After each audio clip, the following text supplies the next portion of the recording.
Hello students, welcome back to my channel Books and Talks. So अब हम इस video के अंदर पार्ट सेकंड डिस्कस करेंगे। पार्ट फर्स्ट हम प्रीवियस वीडियो में डिस्कस कर चुके हैं। ठीक है, तो अब हम इसके अंदर जो पार्ट सेकंड डिस्कस करेंगे वो है the union executive and the council of ministers and prime minister. हम इनके बारे में डिस्कस करेंगे इस वीडियो में। वीडियो के लास्ट तक बने रहिएगा। लास्ट के अंदर प्रीवियस ईयर के क्वेश्चन पे डिस्कस है, तो उस क्वेश्चन को भी देख लीजिएगा एक बार। And I am really sorry कि उसमें बोला है डिस्क्रिप्शन में लिंक है, पर डिस्क्रिप्शन में लिंक नहीं है। Really sorry for that. But but आप लोगों का कल पेपर है, तो प्लीज यार पेपर अच्छे से करके आना। इवन इसी चक्कर में मैंने 8 बजे जूम सेशन भी स्टार्ट किया था, जिसके अंदर मैंने चीज बोली थी यार, एक मैराथन सेशन था जिसके अंदर हमने यूनिट 3, 4, 5 डिस्कस की थी। इवन दो लोगों ने वो सेशन अटेंड भी किया था। वो एक नॉर्मल सेशन था जस्ट फॉर इसलिए क्योंकि कल आप लोग का एग्जाम है, तो वो आपके कॉन्सेप्ट है कोई डाउट हो वो चीज क्लियर हो जाए, इसलिए वो सेशन रखा गया था। तो अब हम इस वीडियो में बात करेंगे द यूनियन एग्जीक्यूटिव की। यूनियन एग्जीक्यूटिव हमारे आर्टिकल 52 से 78 तक में दिए गए हैं, पार्ट 5 में इंडियन कॉन्स्टिट्यूशन के। इसके अंदर हमारे प्रेसिडेंट हैं, प्राइम मिनिस्टर हैं, अटॉर्नी जनरल। ये तीनों पर्सनालिटीज हमारी यूनियन एग्जीक्यूटिव में आती हैं। ठीक है, आई होप इतना समझ आया होगा। अब बात करते हैं आर्टिकल 52 की। सो आर्टिकल 52 बात करता है प्रेसिडेंट की। आर्टिकल 52 कहता है कि एक प्रेसिडेंट होगा इंडिया का, और उन्हें हम as a first citizen of India कहेंगे, और वो सुप्रीम कमांडर होंगे हमारे डिफेंस फोर्स। और एज सेम आर्टिकल 53 बात करता है कि इनके उनके पास कुछ एग्जीक्यूटिव पावर्स होंगी, जो हमारे यूनियन प्रेसिडेंट होंगे उनके पास। मतलब कि यूनियन की जो पावर्स हैं, जो एग्जीक्यूटिव पावर्स हैं यूनियन की, वो सारी की सारी प्रेसिडेंट के पास होंगी। पर जब 76 अमेंडमेंट आया 1976 में, तो उसके बाद ये मैंडेटरी कर दिया कि प्रेसिडेंट जो है एक्सेप्ट करेंगे काउंसिल ऑफ मिनिस्टर की एडवाइस को। ठीक है, मतलब कि अब ये चीज मैंडेटरी हो गई कि अब प्रेसिडेंट को सुननी पड़ेगी काउंसिल ऑफ मिनिस्टर्स की, इग्नोर मार के आगे नहीं जाएंगे। वो उनके एडवाइस को सुनेंगे, उनको एक्सेप्ट करेंगे। फिर जो प्रेसिडेंट होते हैं वो हेड होते हैं हमारे यूनियन एग्जीक्यूटिव के। ठीक है, प्रेसिडेंट को हेड बोला जाता है यूनियन एग्जीक्यूटिव के। ठीक है, कि बात समझ में आई? आई होप समझ में आई होगी। अ, अब हम बात करते हैं क्वालिफिकेशन की, के क्वालिफिकेशंस क्या होने चाहिए। तो क्वालिफिकेशन हमारे आर्टिकल 58 के अंदर है। सबसे पहली बात तो सिटीजन ऑफ इंडिया होने चाहिए। 35 ईयर्स की उनकी एज कंप्लीट हो जानी चाहिए। और वो क्वालिफाइड होने चाहिए लोकसभा के मेंबर बनने के लिए। और उन्होंने कोई भी ऑफिस नहीं होल्ड कर रखा हो प्रॉफिट का, या और उनके जो है 50 इलेक्टर्स होने चाहिए, और 50 मतलब 50 प्रपोजर्स होने चाहिए जिन इलेक्टर्स, और 15 के सेकेंडर्स होने चाहिए। और उनको आरबीआई के अंदर 15,000 का डिपॉजिट अमाउंट देना पड़ेगा। ठीक है, कुछ क्वालिफिकेशंस है, एजुकेशन नहीं है इसके अंदर, बट कुछ बेसिक क्वालिफिकेशन है जो फुलफिल होनी चाहिए। उसके बाद करते हैं हम इलेक्शन ऑफ प्रेसिडेंट की। तो इलेक्शन ऑफ प्रेसिडेंट में है कि आर्टिकल 54 के अंदर है। इसके अंदर ये क्या कहते हैं, प्रेसिडेंट है वो इलेक्ट होंगे किसके द्वारा, मेंबर्स के द्वारा। जिनके जो मेंबर्स हैं, इलेक्टेड मेंबर्स हैं बोथ हाउसेस, मतलब पार्लियामेंट के जो मेंबर, मतलब पार्लियामेंट के जो दोनों हाउस है उसके कुछ इलेक्टेड मेंबर्स हैं। और इलेक्टेड मेंबर्स लेजिस्लेटिव असेंबली के, मतलब कि जो स्टेट लेजिस्लेटिव असेंबली है उसके इलेक्टेड मेंबर्स। तो ये सारे मेंबर्स मिलके जो है प्रेसिडेंट का चुनाव करेंगे। ठीक है, इलेक्ट करेंगे प्रेसिडेंट को। अब बात करते हैं मेथड ऑफ वोटिंग क्या होगा, किस तरह का से इनके किस तरह से वोट होगा। तो ये प्रोपोर्शनल रिप्रेजेंटेशन के थ्रू वोट होगा। सिंगल ट्रांसफरेबल वोट होगा। ठीक है, और सीक्रेट बैलेट के थ्रू वोट होगा। ओके।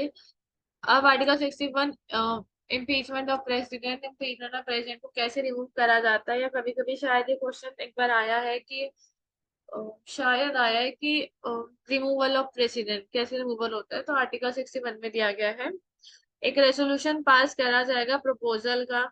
ठीक है, किसी भी मतलब जो चार्जेस हैं उनको लेके, और वो 2/3 पार्लियामेंट के जो मेंबर है जब वो उसको अप्रूव करेंगे तब जाके उनका इम्पीचमेंट होगा।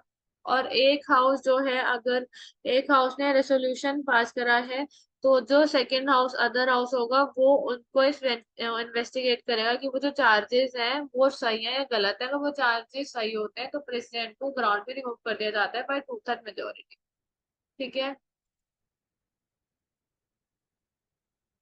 अब बात करते हैं प्रेसिडेंट की कुछ पावर्स होती हैं।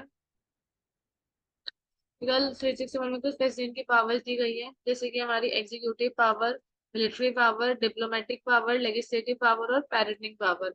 ये कुछ पावर होती है प्रेसिडेंट की।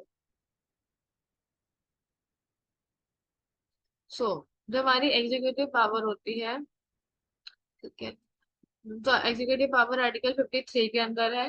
एग्जीक्यूटिव पावर में ये अपॉइंटमेंट करते हैं काउंसिल ऑफ मिनिस्टर्स का। और इनके पास राइट हो, ये राइट वाला राइट नहीं है, ये राइट अधिकार वाला राइट है। इनके पास राइट होता है कि इनको सारी इंफॉर्मेशन दी जाए नेशनल अफेयर्स को लेके। और ये अपॉइंटमेंट करते हैं जजेस के, हाई कोर्ट के एंड सुप्रीम कोर्ट के जजेस की। और ये जो स्टेट गवर्नर्स होते हैं उनके अपॉइंटमेंट करते हैं। ठीक है। और जो हमारे चीफ होते हैं, चीफ कमिश्नर होते हैं, उनकी भी अपॉइंटमेंट ये करते हैं। और इलेक्शन कमीशन के जो चीफ कमिश्नर होते हैं उनकी अपॉइंटमेंट भी ये करते हैं। ठीक है। और ये काउंसिल ऑफ मिनिस्टर्स की भी अपॉइंटमेंट करते हैं, और अटॉर्नी जनरल की भी। ठीक है। तो ये अपॉइंटमेंट्स करते हैं प्रेसिडेंट, मतलब जितनी भी इंपॉर्टेंट अपॉइंटमेंट्स है वो सारी प्रेसिडेंट ही करते हैं। पीएम को प्रेसिडेंट ही अपॉइंट करते हैं। सो अब बात है मिलिट्री की। मिलिट्री पावर्स इनके पास क्या है, कि मिलिट्री पावर्स ये है कि इनको मतलब कि जितने भी चीफ ऑफिसर्स है तो उनको ये यही अपॉइंट करेंगे प्रेसिडेंट। इवन कोई भी वॉर होगा या फिर कोई भी पीस होगा वो प्रेसिडेंट के नाम पर ही होगा। ठीक है। अब बात है डिप्लोमेटिक पावर्स। डिप्लोमेटिक पावर्स ये है कि प्रेसिडेंट जो है डिप्लोमेसी बनाएंगे। ठीक है। दूसरे नेशंस के साथ एक मेंटेन करेंगे अपना रिलेशन दूसरे नेशंस के साथ पूरे ग्लोब में। ठीक है। और इवन जो एम्बेसडर्स होंगे, जो एम्बेसडर्स होंगे फॉरेन नेशंस में, वो इन्हीं के रिप्रेजेंटेटिव्स होंगे। और वो रिसीव कर भी सकते हैं, डिप्लोमेटिक रिलेशन जो होते हैं ये रिसीव कर भी सकते हैं और डिप्लोमेटिक रिलेशन बना भी सकते हैं नेशंस के साथ। और कोई भी प्रायर रेटिफिकेशन होती है पार्लियामेंट की, कोई भी ट्रीटी या एग्रीमेंट साइन होता है तो वो पहले प्रेसिडेंट ही उसको नेगोशिएट करेंगे, उसके बाद ही वो साइन होगा, उसके बाद ही वो फोर्स में आएगा। ठीक है। अम, इसके बाद इनके पास कुछ लेजिस्लेटिव पावर्स होती है।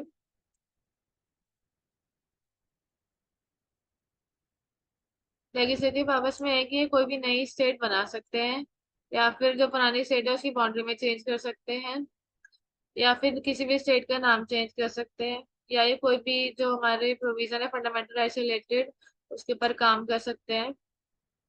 और जो मतलब कि अगर कोई भी इन्हें प्रोविजन चेंज करना है फंडामेंटल राइट्स से रिलेटेड तो पहले उस पर प्रेसिडेंट की कंसेंट मायने रखेगी, प्रेसिडेंट की कंसेंट लेनी पड़ेगी। और प्रेसिडेंट की कंसेंट नेसेसरी होगी, कोई भी अगर बिल पास होता है पार्लियामेंट में तो उसके ऊपर प्रेसिडेंट की कंसेंट जो है बहुत ज्यादा मतलब बिना प्रेसिडेंट की कंसेंट के तो पहली बात तो कोई एक्ट ही नहीं बनता। तो जो बिल पास होता है उसमें प्रेसिडेंट की कंसेंट इंपॉर्टेंट होती है। ठीक है। समझ आया? आई होप आपको ये वीडियो समझ आ रही होगी।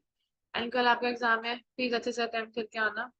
बाकी अगर किसी को, अगर लिटरली किसी को यूनिट 3 4 5 पढ़ने है, किसी को ऐसा कोई डाउट और नहीं समझ आ रही हो तो एक बार मुझे कमेंट सेक्शन में बता देना, मैं आपकी हेल्प कर दूंगी। ठीक है। तो अब बात करते हैं आर्टिकल 72 की, जिसके अंदर प्रेसिडेंट की पैरेंटिंग पावर के बारे में दिया गया है। सबसे पहले बात करते हैं कॉम्यूटेशन। कॉम्यूटेशन ये होते हैं कि एक पनिशमेंट का सब्स्टिट्यूट। जैसे कि आपको डेथ पेनल्टी दी है, अब हमने उसका सब्स्टिट्यूट आपको दे दिया है कि मतलब किसी को डेथ पेनल्टी दी है तो उसका सब्स्टिट्यूट हो गया लाइफ इम्प्रिजनमेंट। ठीक है। तो कॉम्पिटिशन में सब्स्टिट्यूट प्रोवाइड किया जाता है। अब बात करते हैं रेमिशन की।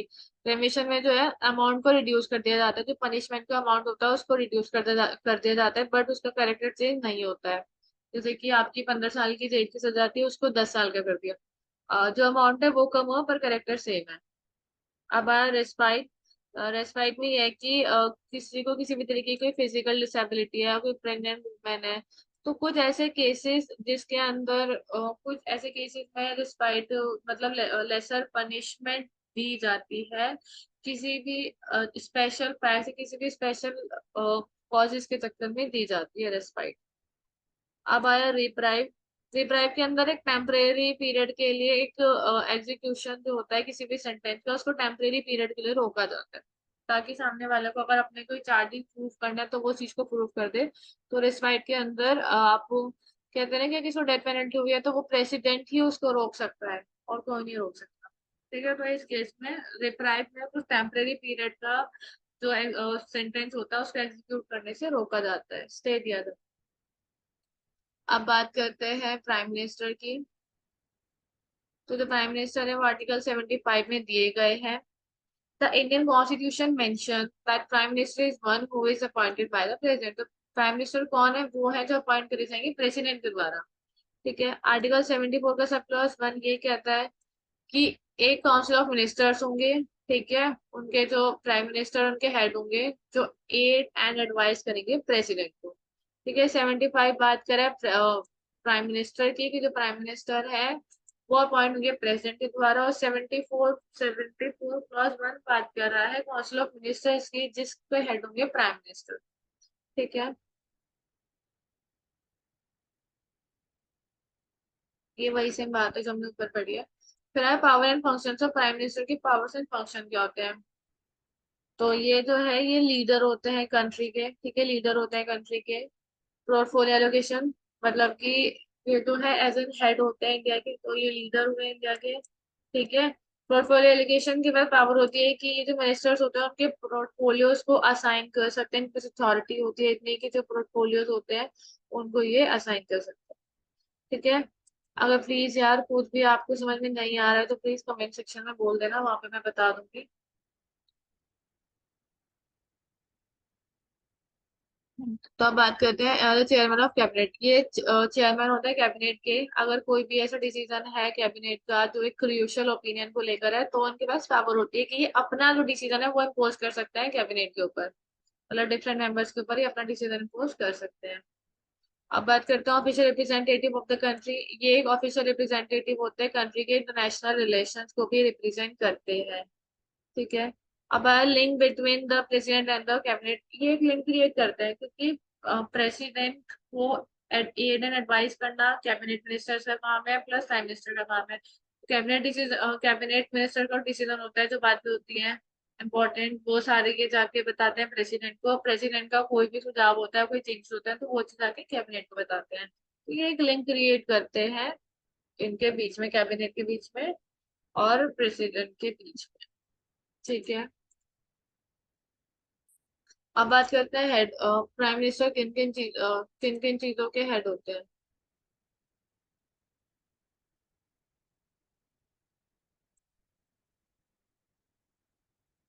तो ये हेड होंगे हमारे न्यूक्लियर न्यूक्लियर कमांड के। ठीक है, इनके पास और ये नीति आयोग के भी हेड होते हैं।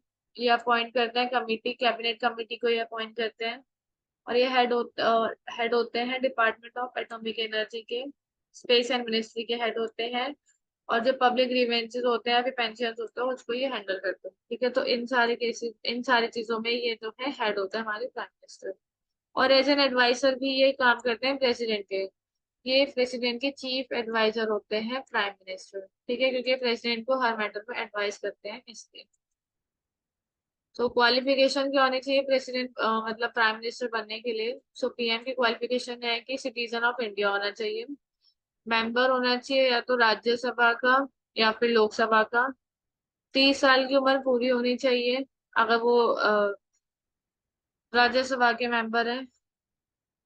A member of either Rajya Sabha, Lok Sabha, he should have completed his 30 years of age if he is member of the and can be 25 years of age if he is a member of the Rajya Sabha का है तो 30, लोकसभा का है तो 25 year of as इनकी चलेगी। ठीक है, अगर कोई बंदा राज्यसभा का है वो पीएम बनना चाहता है तो उनकी 30 ईयर्स एज चलेगी, और अगर कोई लोकसभा से है तो उनकी 25 ईयर एज चलेगी। ठीक है, प्लीज गाइस चैनल को सब्सक्राइब कर देना, लाइक भी कर देना यार, कमेंट भी कर देना। सो अब हम बात करते हैं काउंसिल ऑफ मिनिस्टर्स की। हमने अभी पीछे बात करी प्रेसिडेंट की, प्राइम मिनिस्टर की। अब बात करते हैं हमारे काउंसिल ऑफ मिनिस्टर्स की जो आर्टिकल 74 में दिया गया है। It state that there shall be council of ministers होंगे। ठीक है, जिनके हेड होंगे प्राइम मिनिस्टर, और इनका काम है एड एंड एडवाइस करना प्रेसिडेंट। ठीक है, इनकी क्वालिफिकेशन क्या होनी चाहिए? ये मेंबर होने चाहिए दोनों में से किसी भी हाउस के पार्लियामेंट में। अगर वो मेंबर नहीं है किसी भी पार्लियामेंट के हाउस के, तो एज ए मिनिस्टर वो अपॉइंटेड हुए हुए हो। अगर वो नहीं है तो उन्हें 6 मंथ का टाइम पीरियड दिया जाता है कि वो 6 मंथ के अंदर अंदर या तो अपने आप को मेंबर बनना है पार्लियामेंट हाउस के अंदर। ठीक है, उनको 6 मंथ का टाइम पीरियड दिया जाता है। ठीक है। और अनलेस अगर अगर वो नहीं बना पाते हैं अपने आप को पार्लियामेंट का मेंबर या एज ए मेंबर अपने आप को इलेक्ट नहीं करा पाते हैं पार्लियामेंट के अंदर, तो वो अपनी पोस्ट से हट जाएंगे, उन्हें उन पोस्ट से हटा दिया जाएगा। मेंबर होने चाहिए पार्लियामेंट के 30 ईयर से राज्यसभा और 25 ईयर से लोकसभा। ठीक है। और वो रजिस्टर्ड होने चाहिए एज एन इलेक्टर, वो रजिस्टर्ड होने चाहिए पार्लियामेंट्री कॉन्स्टिट्यूएंसी में एज एन इलेक्टर होने चाहिए। ठीक है। और उनके ऊपर किसी भी तरीके का गिल्टी किसी भी तरीके के ऑफेंस में वो गिल्टी नहीं होने चाहिए। और ना ही वो कन्विक्टेड होने चाहिए इम्प्रिजमेंट 2 से ज्यादा साल की, उन्हें किसी भी तरह की जेल नहीं होनी चाहिए। और वो ना ही डिसमिस होने चाहिए किसी भी गवर्नमेंट सर्विस में, कहीं भी गवर्नमेंट सर्विस से करप्शन या डिसलॉयल्टी के ऊपर वो डिसमिस नहीं होने चाहिए। ठीक है, तो ये सारी चीजें इंपॉर्टेंट होती है काउंसिल ऑफ मिनिस्टर्स के लिए। अब बात करते हैं types of council of ministers कितने टाइप के होते हैं। तो बात करते हैं कैबिनेट मिनिस्टर की। ये पार्टिसिपेट करता है जितनी भी मीटिंग होती है कैबिनेट की, उसमें ये पार्टिसिपेट करते हैं। अब बात करते हैं minister of state with the independent charges. ये स्टेट मिनिस्टर होते हैं जो वर्क नहीं करते हैं कैबिनेट मिनिस्टर के अंदर, पर ये तब वर्क करते हैं जब इन्हें इनवाइट करा जाता है टू अटेंड या फिर कोई काम। अगर मिनिस्टर ऑफ स्टेट में यह है कि अगर कैबिनेट मिनिस्टर ने उन्हें बोला है कि उन्हें कोई काम अपॉइंट करा है, तब वो काम को कर देते हैं। ठीक है। Ministers of state cabinet ministers allotted work to such minister is under the cabinet minister. मतलब कि मिनिस्टर ऑफ स्टेट को कैबिनेट मिनिस्टर कोई ना कोई काम अलॉट करते हैं। डिप्टी मिनिस्टर ही work under the cabinet minister, मतलब डिप्टी मिनिस्टर भी कैबिनेट मिनिस्टर के अंदर वर्क करता है स्टेट के लिए। ठीक है, उनका जो वर्क है उन्हें अलॉट करा जाता है मिनिस्टर्स को, मिनिस्टर्स के द्वारा। ठीक है। समझ आया? आई होप ये चीज आपको समझ में आई हो। कोई भी डाउट हो तो प्लीज यार पूछ लेना, पहले भी कह रही थी अभी भी कह रही थी, कोई भी डाउट हो तो प्लीज पूछ लेना। अब बात है इनकी क्या पावर्स होती है, मिनिस्टर्स के पास भी पावर्स होती हैं। तो अब अगर पोजीशन है तो पावर की होगी, क्योंकि पोजीशन तो फायदा ही होता है। Power of council of ministers, इनकी भी कुछ पावर्स हैं, जैसे कि इनकी कुछ एग्जीक्यूटिव पावर है। ठीक है। मतलब कि ये रिस्टोर कर सकते हैं जो president of India executive function, मतलब कि जो प्रेसिडेंट के जो एग्जीक्यूटिव फंक्शन है उसको ये रिस्टोर कर सकते हैं। ठीक है, जितने भी हमारे प्रेसिडेंट के एग्जीक्यूटिव फंक्शन है उनको। कैबिनेट जो है ये पॉलिसीज बना सकते हैं। ठीक है, और पार्लियामेंट में अपनी पॉलिसीज को भेज सकते हैं अप्रूवल के लिए। For the approval government departments are coordinate and control by the cabinet, और जो गवर्नमेंट डिपार्टमेंट्स होते हैं वो कैबिनेट कंट्रोल करते हैं। ठीक है। और प्राइम मिनिस्टर भी। और ये फॉर्मुलेट करते हैं जितनी भी फॉरेन पॉलिसीज होती है उसको फॉर्मुलेट करते हैं, डोमेस्टिक पॉलिसीज को भी फॉर्मुलेट करते हैं। जो इन कंट्री के लिए इंपॉर्टेंट लगते हैं उसको ये फॉर्मुलेट करते हैं। ठीक है, तो ये इनकी कुछ एग्जीक्यूटिव पावर्स होती है। अब बात करते हैं मिनिट्स पावर। जब तक ये नहीं कहेंगे तब तक प्रेसिडेंट इमरजेंसी डिक्लेयर नहीं कर सकते, इनकी एडवाइस जरूरी होती है, कैबिनेट का अप्रूवल चाहिए होता है प्रेसिडेंट को इमरजेंसी डिक्लेयर करने के लिए। ठीक है। और ये भी अप्रूवल तभी देंगे ना प्राइम मिनिस्टर की एडवाइस के साथ। ठीक है।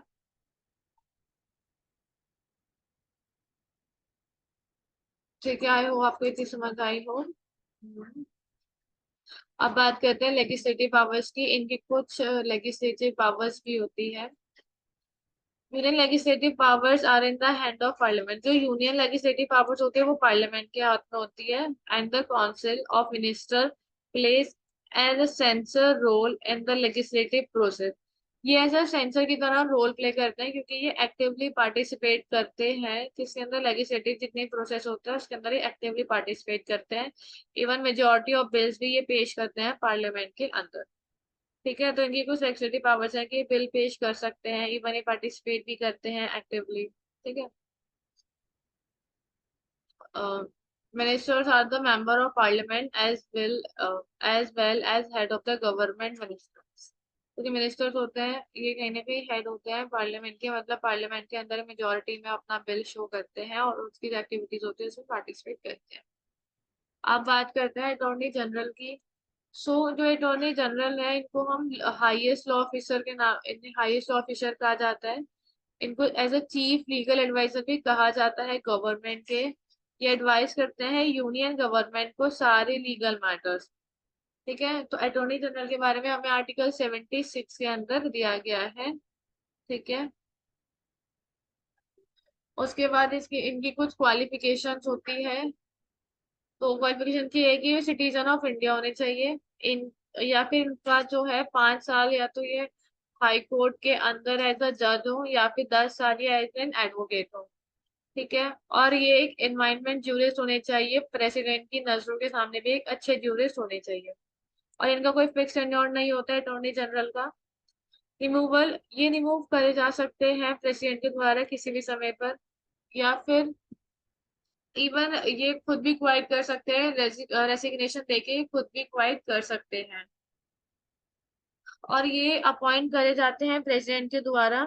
ठीक है, एंड जब काउंसिल ऑफ मिनिस्टर्स कन्वेंशनल, अगर कभी भी काउंसिल या फिर काउंसिल ऑफ मिनिस्टर डिसॉल्व होती है तो चांसेस होता है ये भी इनका भी हटने का या इनका रिप्लेस होने का। अगर काउंसिल ऑफ मिनिस्टर्स डिसॉल्व हुई है तो कहीं ना कहीं चांसेस है कि जो हमारे अटॉर्नी जनरल है वो भी वहां से रिप्लेस हो जाएंगे। अब कुछ फंक्शंस होते हैं अटॉर्नी जनरल के। अब कुछ फंक्शंस कुछ इस तरह से होते हैं कि इन ये जो है ना, ये एडवाइस करते हैं यूनियन गवर्नमेंट को। ठीक है, सारे मैटर्स के ऊपर प्रेसिडेंट को भी एडवाइस करते हैं, यूनियन गवर्नमेंट को भी एडवाइस करते हैं। और ये परफॉर्म करते हैं उनकी ड्यूटीज को जो कॉन्स्टिट्यूशन में मेंशन है। और इनको जो ड्यूटीज देते हैं प्रेसिडेंट ही इनको ड्यूटीज देते हैं। कोई भी लीगल केस है जो गवर्नमेंट ऑफ इंडिया की बात आ रही है तो वहां पर जो है अटॉर्नी जनरल अपीयर होंगे सुप्रीम कोर्ट में गवर्नमेंट ऑफ इंडिया के बिहाफ पर। ठीक है, इवन ये रिप्रेजेंट करेंगे यूनियन गवर्नमेंट को किसी भी रेफरेंस में जो कोई प्रेसिडेंट ने इन्हें दिया है उस रेफरेंस में। ये हमारे जो गवर्नमेंट है, यूनियन गवर्नमेंट, उसको रिप्रेजेंट करेंगे।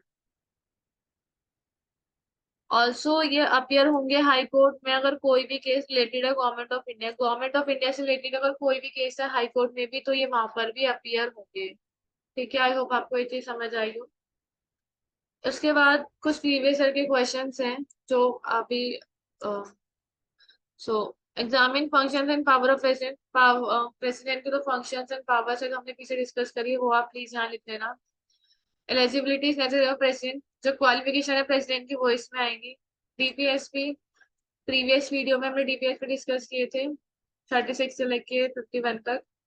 Describe function and power of prime minister, जो फंक्शन एंड पावर्स है प्राइम मिनिस्टर की वो आप इसमें डिस्क्राइब कर देना।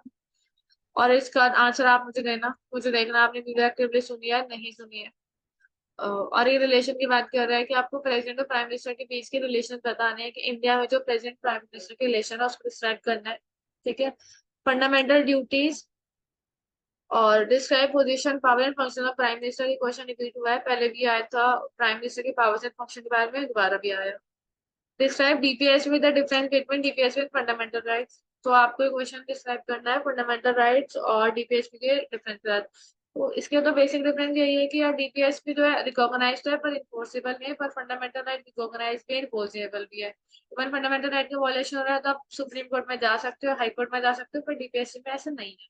तो डीपीएसपी एक ड्यूटी और ये आपकी एक राइट्स है, तो उस चीज को बता देना अच्छे से एलेबोरेट करके। तो ये कुछ क्वेश्चन है जो प्रीवियस ईयर में रिपीट हुए हो। आई होप आपको वीडियो समझ आई हो। अगर नहीं भी समझ आई, किसी को कोई भी डाउट है तो प्लीज आप कमेंट सेक्शन में ड्रॉप कर सकते हैं। एंड प्लीज चैनल को लाइक शेयर सब्सक्राइब कर दीजिएगा। और अगर किसी को कोई डाउट हो तो मैंने अपनी नीचे इंस्टा आईडी डाली हुई है, H R education 01 Insta ID. किसी को कोई प्रॉब्लम है या कोई डाउट हो तो वो मुझे उस पर मैसेज कर दीजिएगा। And thank you so much guys video देखने के लिए। And best of luck for your exam. और एक बार फिर कह रहे हो किसी को कोई कॉन्सेप्ट में दिक्कत हो 5 यूनिट में से किसी पर्टिकुलर कॉन्सेप्ट को लेके तो वो मुझे बता देना। एक छोटा सा हम लेक्चर स्टार्ट, मतलब अगर पॉसिबल हुआ तो एक छोटा सा लेक्चर स्टार्ट कर देंगे जूम पे जिसके अंदर जो डाउट होंगे वो क्लियर हो जाएंगे। ठीक है, अभी तो मैं आपके लिए यही कर सकती हूँ, बाकी best of luck for your exams.